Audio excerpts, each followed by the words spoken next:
तत्रादरो नाहं परा तत्रादरो नाहं परा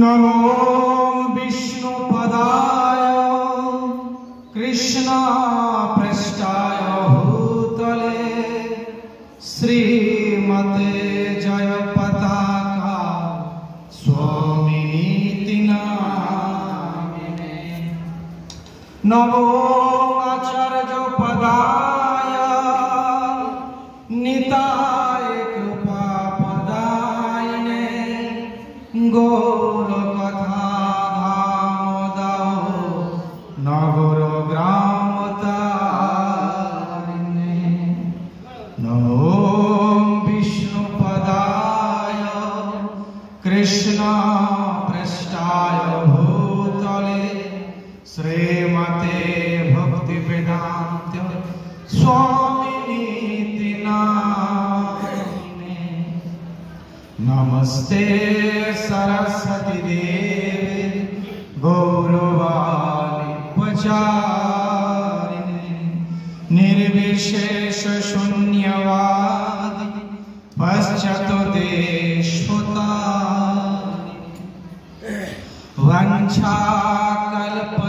वंशाकल्पतरुर्भस्य कृपा सिन्धुएव च प्रतितानां पावनेभ्यो वैष्णवेभ्यो नमो नमः नारायणं नमस्कृतं नरं चैव नरोत्तमं देवं सरस्वतं वैष्णवं ततो जयो तमाधिदेवं करुणानिधनं तमालवर्णं सहितावतरम् अपार संसार समुद्र सेतुं भजामहे नमो महावदनाय कृष्ण पदायते कृष्णाय कृष्ण चैतन्य नामने गौरतिष्ये कृष्णाय वासुदेव देवकी नंदनाय च नंदो गोपकुमाराय गोविंदाय नमो गोविंदाय नमो जय श्री कृष्ण चैतन्य प्रभु नित्यानंद श्री अद्वैत गदाधर शिवासादि गौर भक्तवृंद हरे कृष्ण कृष्ण कृष्ण हरे हरे हरे राम राम राम हरे हरे जय राधा माधव की जय अनंत भगवान की जय होली जो प्रीत को पावन अवतार अकर्ण करुणा वरदाय गौरांग महाप्रभु की जय जगन्नाथ देव सुंदर महारानी की जय भक्ति देवी तुलसी महारानी की जय जय प्रसन्न महाराज की जय जगत गुरु श्री प्रभुपाद की जय आज के गौर पुण्य जगदम्बरी महामहोत्सव की गौर पुण्य महोत्सव की आज के रण जगदम्बरी भक्तवृंद की निता निता गौर प्रेमानंद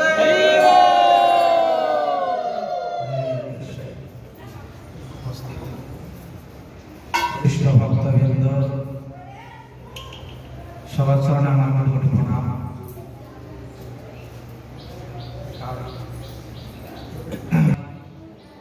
चैतन्य महाप्रभु लीला कथा स्वप्न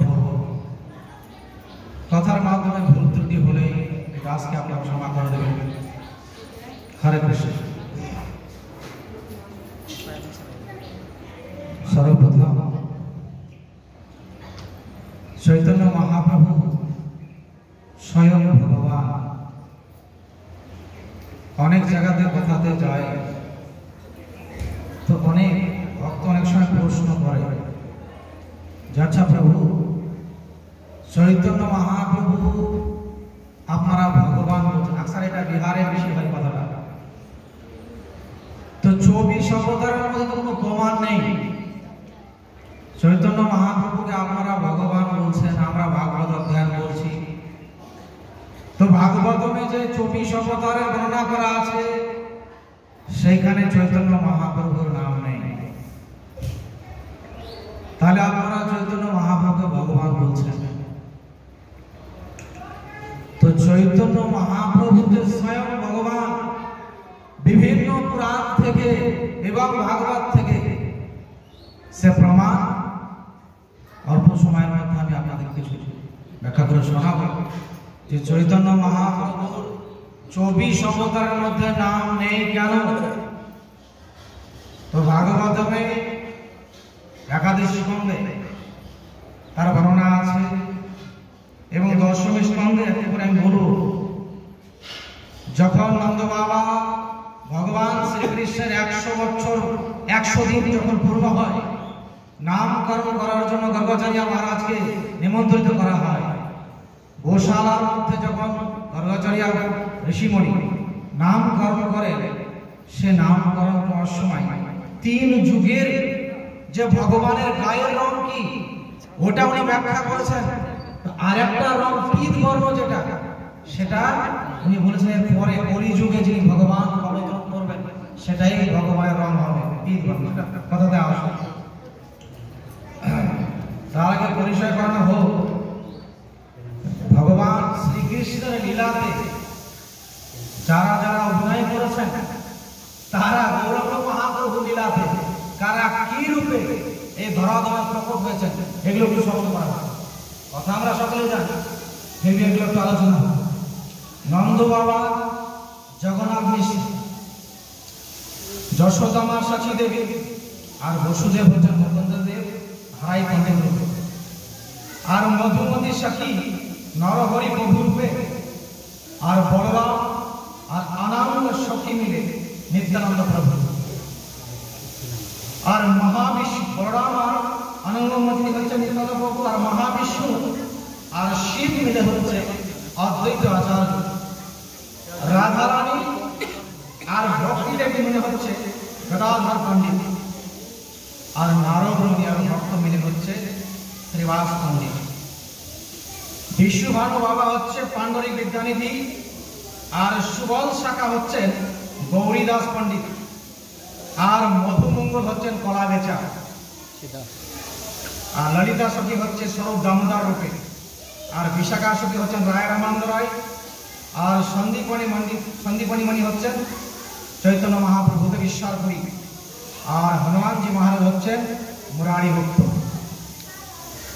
তো চৈতন্য মহাপ্রভু স্বয়ং প্রকট হওয়ার আগে তার সমস্ত পার্শ্বদকে এই ধরাধামে স্থাপিত করলেন। মোগলের যুগে অনেক মন্দিরকে আক্রমণ করা হতো, সনাতন ধর্মের প্রতি অত্যাচার দিন পর্যন্ত তারা বাড়াতে আরম্ভ করেছিল। শ্রীবাস পণ্ডিত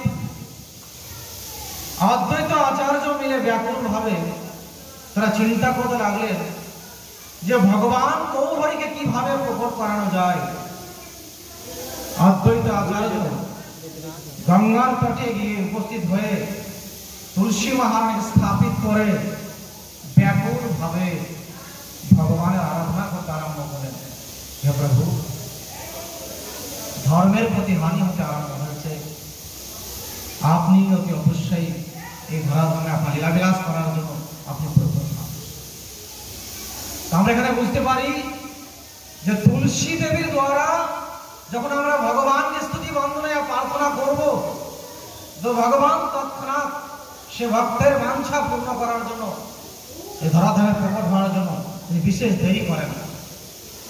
গৌরাঙ্গ মহাপ্রভু অদ্বৈত আচার্যর প্রার্থনা শ্রবণ করে আকাশবাণীর মাধ্যমে তিনি জানালেন যে চিন্তা করার কোনো প্রয়োজন নেই, আমি অতি শীঘ্রই এই ধরাধামে সচী মাতার গর্ভে আমি আবির্ভূত হব। অদ্বৈত আচার্য শ্রীবাস পণ্ডিত সবাই যখন আকাশবাণী সন্দেশ শ্রবণ করলেন, সবই ভক্তবিন্দুদেরকে সান্ত্বনা প্রদান করে বললেন যার চিন্তা করার কোনো কারণ নেই, অতি শীঘ্রই আমাদের মধ্যে আমাদের অখিল ব্রহ্মাণ্ডের নায়ক বৈজয়ন্ত নন্দন সচী মাতার গর্ভে গৌর হরির প্রকট হলেন। গৌরাঙ্গ মহাপ্রভুকে জয়। এদিকে যারা নবদ্বীপবাসী, শান্তিপুরবাসী, ফুলিয়া দেবীর তটে যারা বাস করেন মায়াপুরবাসী গঙ্গা স্নান করেন।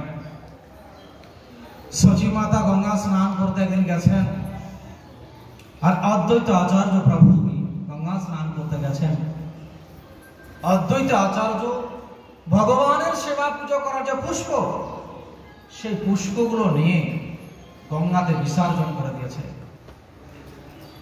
গঙ্গাতে বিসর্জন করার পরে যে পুষ্প যেদিকে গঙ্গার স্রোত যাচ্ছে সেদিকে না গিয়ে সেই পুষ্পগুলো উল্টো দিকে যাচ্ছে, পুষ্প যেখানে সচী মাতা দেবী স্নান করছে, শান্তিপুর থেকে সাইডফুলিয়া। তো অদ্বৈত আচার্য গুরু মনে মনে ভাবছে, এত আশ্চর্যের বিষয়, যে পুষ্প গঙ্গার সাথে সাথে যেদিকে স্রোতের বেগ যাচ্ছে সেদিকে চলে যাওয়া উচিত, সেদিকে পুষ্প না গিয়ে উল্টো দিকে ধাবিত হচ্ছে, কিছু একটা বিশেষ কারণ আছে। অদ্বৈত আচার্য প্রভু সে পুষ্পের পেছন পেছন চলছে, কতকাল দূর পর্যন্ত সে পুষ্প যাচ্ছে, গিয়ে দেখছে সেই পুষ্প যেখানে সচী মাতা স্নান করছে, সচী মাতা শরীরের পুরো অঙ্গতে সেই পুষ্প পুরো সিমটে লেগে গেছে। অদ্বৈত আচার্য ওখানে আনন্দে বিভোর হয়ে গৌর হরি বলে চিৎকার করছেন।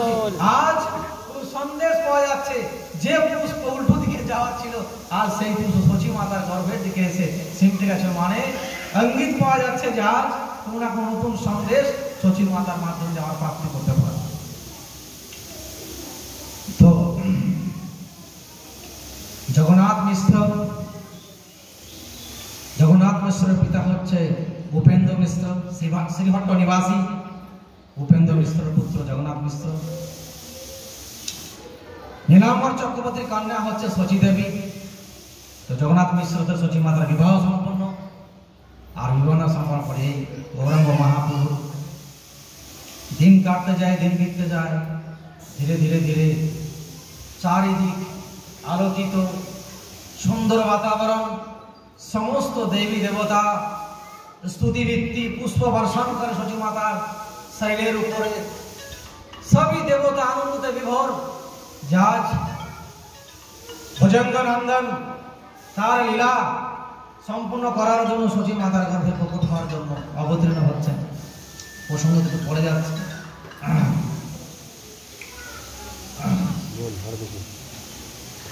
আমরা এখানে একটু ব্যাখ্যা করে নিই যে সত্য যুগের ভগবানকে त्रेता যুগের ভগবান या फिर दापर যুগের ভগবান या फिर বিধি। সত্য যুগের ভগবান হচ্ছে হংস, সত্য যুগের ভগবান হচ্ছে হংস, আর সত্য যুগের ভগবানের রং হচ্ছে সাদা, আর সত্য যুগে ভগবানকে আরাধনা করার বিধি হচ্ছে ধ্যান মানে শ্বেত, আর त्रेता যুগে ভগবান হচ্ছে যজ্ঞ মানে লাল, আর দাপর যুগে ভগবান হচ্ছে ব্রজেন্দ্রনন্দন শ্রীকৃষ্ণ শ্যাম, কৃষ্ণ মানে কালা। তো त्रेता যুগের হচ্ছে বিধি হচ্ছে যজ্ঞ, আর দাপর যুগের বিধি হচ্ছে পরিয়াম। তো নেমি মহারাজা প্রশ্ন করছে যে আচ্ছা তাহলে কলি যুগে ভগবানকে প্রাপ্তি করা বিধি কি? কলি যুগের ভগবানকে, কলি যুগে ভগবানের গায়ের রং কেমন? কলি যুগে ভগবানকে চিনব কি করে? কলি যুগের ভগবানের ভজন সাধন করার বিধি কি? তো ভাগবতম 11 নম্বর স্কন্ধ 5 নম্বর অধ্যায় 32 নম্বর শ্লোকে বলছে কৃষ্ণ বর্ণ তিস কৃষ্ণম সঙ্গ পাঙ্গ পার্ষদম যজ্ঞ সংকীর্তন প্রায় এয়ন্তি মধ্যস্য সুমদস্য। বলছে কলি যুগে কৃষ্ণ, কৃষ্ণ মানে হচ্ছে শ্যাম या फिर কালো, কৃষ্ণ বর্ণ অকৃষ্ণম, অকৃষ্ণ মানে হচ্ছে গোরা, গৌর বর্ণ। তো কলি যুগে কি হবে না তো গৌর বর্ণ, কলি যুগে ভগবানের রং হবে গৌর বর্ণ, যেটা বলে পীত বর্ণ। কলি যুগে তাহলে ভগবান 24 অবতার রূপে ভগবানের সব হাতে অস্ত্র শস্ত্র। তো কলি যুগে ভগবানের জন্য অস্ত্র শস্ত্র নেই, তাহলে কলি যুগে ভগবানের অস্ত্র শস্ত্র কি হবে? তো ভগবান বলছে সাঙ্গ পাঙ্গ উপপার্ষদাম। চৈতন্য মহাপ্রভুর কলিযুগে তার অস্ত্র, তার শস্ত্র হচ্ছে কেবল তার ভক্তরা। তার ভক্তরাই হচ্ছে তার পার্শ্বদ, তার অস্ত্র, তার শস্ত্র। ওই যে বলছে সঙ্গ পাঙ্গ পার্ষদাম। আর কলিযুগের বিধি, কলিযুগের বিধি হচ্ছে যজ্ঞ সংকীর্তন প্রায় এই জন্তি সুমেধাস্য। কলিযুগের বিধান হচ্ছে কেবল নাম সংকীর্তন, নাম সংকীর্তন হরিনাম। ভগবান শ্রীকৃষ্ণ শ্রী চৈতন্য মহাপ্রভু কলিযুগে দুটো কারণের জন্য প্রকট হয়েছে। মন দিয়ে বুঝবেন কথাটা। একটা হচ্ছে হরিনামকে সংসারে স্থাপিত করা, আর দুসরা হচ্ছে দৃষ্টান্তকে স্থাপিত করা। কোন দৃষ্টান্ত? এত শাস্ত্রে যে বিধি নিয়মগুলো আছে সেগুলো যেন ভক্তের মধ্যে ইয়াভির জগতে স্থাপিত করে। সেজন্য মহাপ্রভু দুটো লক্ষ্য হচ্ছে যে হরিনামকে সংসারে স্থাপন করা আর শাস্ত্রের বিধিপূর্বক দৃষ্টান্তকে ভক্তের হৃদয়ে স্থাপিত করে। চৈতন্য মহাপ্রভুর দুটো। মহাভারতে অনুশাসন পর্বতে বিষ্ণু সহস্র নামে সুন্দর ব্যাখ্যা করে বলছে যে গৌরাঙ্গ মহাপ্রভু গায়ের রং। আর 24 অবতারের মধ্যে এমন অবতার নেই যে অবতার রূপে ভগবান চৈতন্য মহাপ্রভু প্রকট হয়ে লীলা বিলাস করছেন, তিলক করছেন, সন্ন্যাস গ্রহণ করছে। এখানে বলছে সুবর্ণ হেমাঙ্গ বরাঙ্গ চন্দনাঙ্গদি সন্ন্যাসকৃত শান্ত নিষ্ঠা শান্তি পরায়ণা। এটা কোথায় বলছে? এত মহাভারত অনুশাসন পর্ব, বিষ্ণু সহস্র নাম। সুবর্ণ, সুবর্ণ মানে সুবর্ণ হচ্ছে সুন্দর নাম। হেমাং মানে সোনা। বলছে কলিযুগে চৈতন্য মহাপ্রভুর সোনা, সোনাকে হেম বলছে। হেম হেম হেম বর্ণ মানে সোনার মতন রং, যেটাকে আমরা পীত বর্ণ বলছি। সে হেমাঙ্গ বারাঙ্গ, সোনার মতন তার গায়ের রং হবে। আর কি করবে? হেমাঙ্গ বারাং চন্দনাঙ্গদি, তার পুরো শরীরে চন্দন দিয়ে তিলক অঙ্কিত করা থাকবে। আর কি হবে? এত কলিযুগে ভগবান চৈতন্য মহাপ্রভু সন্ন্যাস গ্রহণ করবে। বলে গৌরাঙ্গ মহাপ্রভুকে বলছে সন্ন্যাসকৃত শান্ত নিষ্ঠা প্রয়াণ। অন্য কোন যুগে কোন ভগবান মালায় তিলক করেছে দেখেছেন? 24 অবতারের মধ্যে তিলক করা আছে, या फिर সন্ন্যাস নিচ্ছে। কেবল কলিযুগে যে আমাদের গৌর হরি ভগবান রূপ অবতরণ করে আমাদের জীবকে শিক্ষা দিচ্ছেন। যে ভগবান শ্রীকৃষ্ণ যখন কুরুক্ষেত্রের ময়দানে গীতার উপদেশ দিলেন অর্জুন মাধ্যমে, যখন ভগবান লীলা সম্পূর্ণ করে যখন গোলক চলে গেলেন, তো ওখানে বসে বসে ভাবছে যে আমি সমস্ত সংসারের জীবকে উদ্ধারের জন্য আমি অর্জুনের মাধ্যম দিয়ে গীতা জ্ঞান প্রদান করে এলাম। প্রত্যেকের ঘরে ঘরে গীতা রাখা আছে, কিন্তু কেউ গীতা খুলে পড়ে না। তখন ভগবান বলছে তাহলে আমাকেই কিছু উপায় করতে হবে। তাই গৌরাঙ্গ মহাপুরুষ স্বয়ং লোকের দরবারে দরবারে গিয়ে হরিনাম সংকীর্তন প্রচার করতে আরম্ভ করে।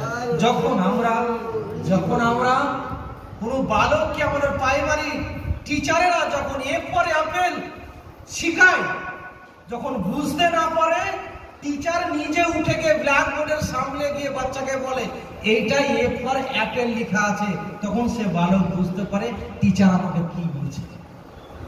চৈতন্য মহাপ্রভু যখন নবদ্বীপে হরিনাম সংকীর্তন আরম্ভ করলেন, তো মাঝে মাঝে চৈতন্য মহাপ্রভু দৃষ্টান্ত অনেক শাস্ত্রতে আমরা পেয়েছি। তো সেই সময় নবদ্বীপে নদিয়াতে নবদ্বীপ মানে নদিয়া, তো মহাপ্রভুকে ঈর্ষা করার ব্যক্তি একজন ছিলেন সিঙ্গার, বড় সুন্দর সিঙ্গার, মানে গান বাজনা করতেন। তো মহাপ্রভু নবদ্বীপ নদিয়ার দুয়ারে দুয়ারে হরিনাম করতে করতে যাচ্ছে। তো মন দিয়ে প্রসঙ্গটা বলবেন। তো যে ব্যক্তি মহাপ্রভুকে পছন্দ করতেন না, মহাপ্রভুর নাম শুনতে পারতেন না, সে ব্যক্তির দুয়ার দিয়ে হরিনাম করতে করতে যাচ্ছে গৌরাঙ্গ মহাপ্রভুর পার্শ্বদগণ। আর সেই ব্যক্তি ক্রোধিত হয়ে মধুর সুরে হরিনাম গাইছে, লাল অক্ষর দিয়ে লিখে দিল সেই ব্যক্তি যে তোমরা অনুরাগে হরিনাম গাইছো। অনুরাগের আগে রাগ লিখে দিল। রাগ সরি হরিনাম গাইছে সুন্দর করে, আর ওই ব্যক্তি যে মানে মহাপ্রভুর উপর ঈর্ষা করতো, সে পোস্টার বানিয়ে লাল অক্ষর দিয়ে লিখছে, তোমরা এত মধুর সুরে হরিনামটাকে না করে রাগ ভাবে গাও। এই রাগ বৃন্দাবনের রাগ নয়, কিন্তু আমি আগেই বলছি, এই রাগ মানে উচ্চ সুরে গাও, সুরটাকে চেঞ্জ করে দাও। এইভাবে এর পোস্টার আগে, ওই পোস্টার আগে, ওই পোস্টার আগে, সবার হাতে পোস্টারটা দেখছে লাল অক্ষরে লেখা আছে রাগ ভাবে গাও। যে মধুর সুরে হরিনামটা হচ্ছিল, তো সবাই বুঝতে পারে সবার হাতে একটা করে পোস্টার, তার মানে হরিনামের সুরটা চেঞ্জ করতে হবে। হরিনামের সুর বিক্রি চৈতন্য মহাপ্রভু পিছন করে দেখছে এত সময় ধরে হরিনাম খুব সুন্দর সুর তাল ছন্দর সঙ্গে হচ্ছিল, আচানক হরিনামের সুর চেঞ্জ কেন হয়ে গেল? গৌরাঙ্গ মহাপ্রভু এক ভক্তের হাত থেকে পোস্টারটা নিয়ে দেখছে যে সেখানে লেখা আছে যে রাগ ভাবে গাও। গৌর হরি তৎক্ষণাৎ কলম দিয়ে রাগে রাগে লিখে দিলেন অনুরাগে গাও। রাগে রাগে চৈতন্য মহাপ্রভু লিখলে কি যে অনুরাগ দিয়ে তোমরা না। আবার সবই ভক্ত পোস্টারটা এর হাত এর হাত এর হাত করতে সবার হাতে যখন চলে এলো, তখন সবাই বুঝতে পারলো যে আমাদেরকে হরিনামটা অনুরাগের মাধ্যমে গাইতে হবে। হরে কৃষ্ণ কৃষ্ণ কৃষ্ণ হরে হরে হরে রাম হরে রাম রাম রাম হরে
এবার হচ্ছে দেখেন পদ্ম পুরাণে কি বলছিলেন, গরু পুরাণ গরু পুরাণে বলছে ভগবান চৈতন্য মহাপ্রভু যে ভগবান রূপে প্রকট হবে, গরুর পুরাণের ব্যাখ্যা অহম পূর্ণ ভবিষ্যামি ইগো সন্ধ্যায় বিশেষ সাথে ভবিষ্যামি সচি সুত তারপর আর কলিযুগের প্রারম্ভ স্বয়ং আমি অহম স্বয়ং আমি পূর্ণ ভবিষ্যামি যুগ সন্ধ্যা বিশেষ সাথে ভবিষ্যামি সুচি সুত।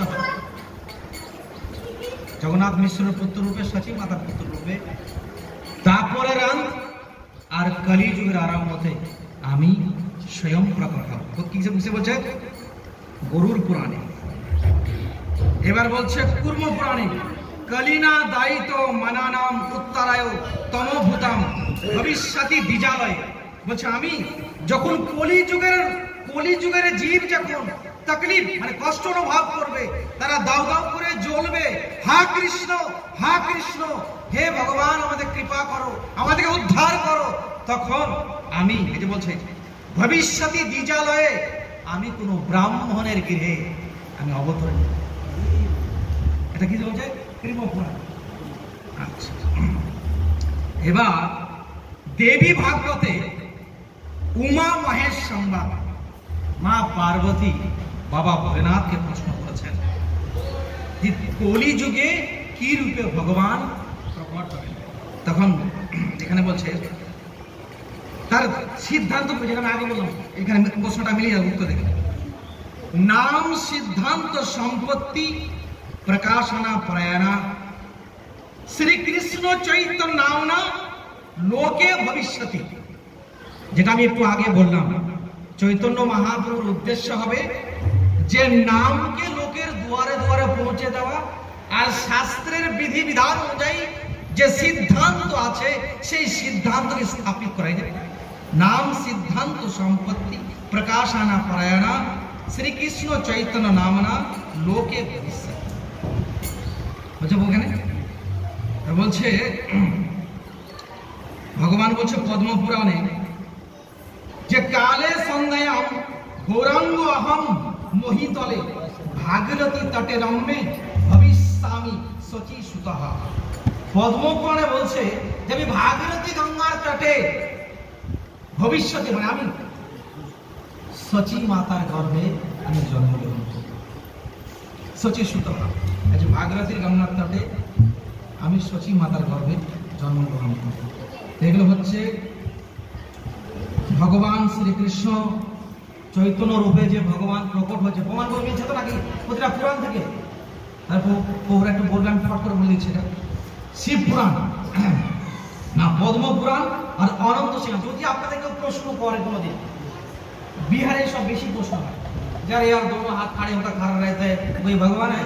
हमारा राम का हाथ धनुष देखो, कृष्ण का हाथ सुदर्शन चक्र देखो, हनुमान जी का हाथ गदा है, तुम्हारा दोनों हाथ खड़े होकर खड़ा रहते, कौन सा भगवान है? प्रश्न করে আমি গেছিলাম সেখানে প্রশ্ন করছি। তো যাই হোক বলছে পদ্ম পুরাণ আর অনন্ত সংহিতাতে বলছে, এটাও শিব পার্বতী সংবাদ, দেবীও অজীব রাধিকা কৃষ্ণ স আজীব গৌর বিগ্রহে यतच বৃন্দানাম দেবী নবদ্বীপস্য তত শুভম। ব্যাখ্যাটা বলছে যে রাধা কৃষ্ণ মিলিত তনু রূপে চৈতন্য মহাপ্রভু প্রকট হবে কোথায়? যে বৃন্দাবনী নবদ্বীপ ধামে বৃন্দাবন রূপে প্রকট হবে, সেই বৃন্দাবনে শচী মাতার গর্ভে ব্রজেন্দ্র নন্দন রাধা কৃষ্ণ মিলিত তনু রূপে আমার গৌর হবে। তার মানে নবদ্বীপ আর বৃন্দাবনের মধ্যে কোনো ভেদ নেই। এটা এখানে বলছে তো যে ইয়তচ্চ বৃন্দাবনম দেবী নবদেবস্য তৎশুভম। নবদ্বীপ ধামই বৃন্দাবন ধাম, এর মধ্যে কোনো ভেদাভেদ নেই। লাস্ট এটা বলে এবারে যে লাস্টে বলেছিলাম যে ভাগবতমে 11 নম্বর 10 নম্বর স্কন্ধে 8 নম্বর অধ্যায় 13 নম্বর শ্লোকে গর্গাচার্য যখন ভগবান শ্রীকৃষ্ণের নামকরণ করছে, সেখানে আমাদের পরিষ্কার হয় ভাগবত কেউ বুঝবে না। তো বলছে যে আসন্ন বনাস্ত্রায় হি অষ্টগৃহান্ত তনু শুক্ল রক্ত তথা পিত ইদানিং কৃষ্ণ তাম গতঃ। শুক্ল রক্ত তথা পিত ইদানিং কৃষ্ণ তাম গতঃ। গর্গাচার্য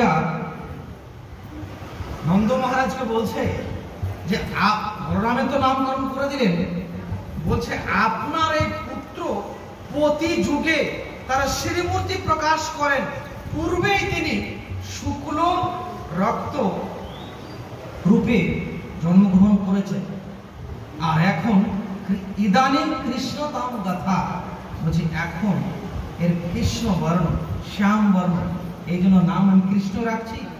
আর রক্ত তথা পিত ইদানিং, শুক্ল মানে সত্য যুগের, রক্ত তেতা যুগের, আর পিতটা বাকি থাকছে। আর বলছে ইদানিং কৃষ্ণ তাম গাথা, মানে এখন বর্তমানের নাম হবে কৃষ্ণ। আর পিত মানে গৌরবর্ণ যেটা, সেটা কলি যুগে যে ভগবান অবতরণ করবেন তার হবে পিত বর্ণ। নিতাই গৌর প্রেমানন্দে। বড় বৈষ্ণবরা এখানে আছে, ওনারা কিছু শব্দ বলবেন, আমি এখানে ব্যাখ্যা করে বুঝলাম টাইম অল্প। হরে কৃষ্ণ কৃষ্ণ কৃষ্ণ হরে হরে রাম রাম রাম হরে হরে। জয় গুরু মহারাজ। प्रभुपाद की जय। प्रभु आपका